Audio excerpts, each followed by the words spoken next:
unexpected trouble when it comes to fundraising. According to Politico, some big-time donors aren't ready to take her potential candidacy to the bank. Well, that Politico report says Priorities USA Action, the main super PAC supporting Clinton's likely White House run, is struggling to raise cash.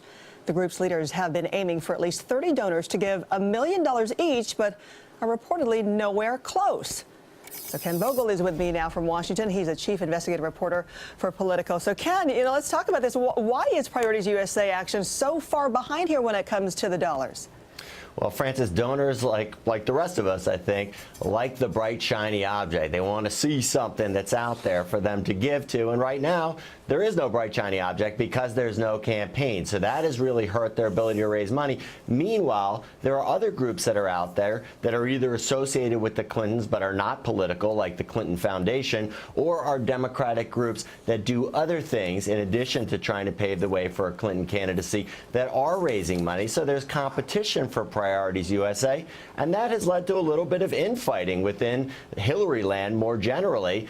So that, too, has undercut fundraising, and a lot of folks are anxiously waiting for Hillary to actually declare her candidacy. They think a lot of these problems will go away immediately once she does, but for now, it's kind of a tough road for them to hoe. Sure, so they're waiting for that, but we got to factor in the inevitability factor here, as we've seen that causing problems in the past, and how that plays into all of this, especially with the notion that these wealthy donors, you know what, she's going to eventually run, it's going to happen anyway, so let me hold on to all the zeros in my bank account until she actually does announce.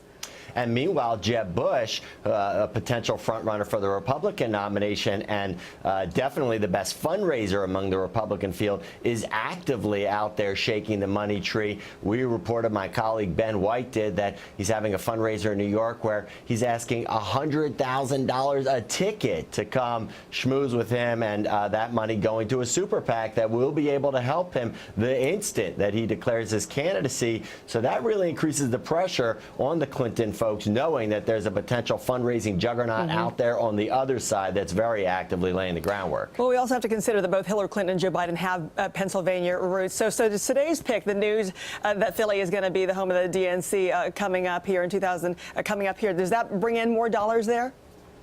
Yeah, potentially. I mean, Pennsylvania is not really the huge fundraising base that, say, in New York City, which was another finalist for the convention, was. But as a Philadelphia native, Philadelphia fan, obviously I'm happy to see Philadelphia get the convention. Interestingly, the thing that makes it really not that great of a place to watch a sports game for a fan like me is what was appealing logistically for the convention planners, and that is there's not a whole lot around those sports stadiums down there in South Philadelphia. No place for me to go get my burger after the Eagles game, but plenty of place for them to set up a security perimeter that makes a convention that's so important for a convention. So that actually helped Philadelphia. Sure, which, may not be the case in New York and Brooklyn and the Barclays Center there. Ken Vogel from Politico, thank you for that perspective as always.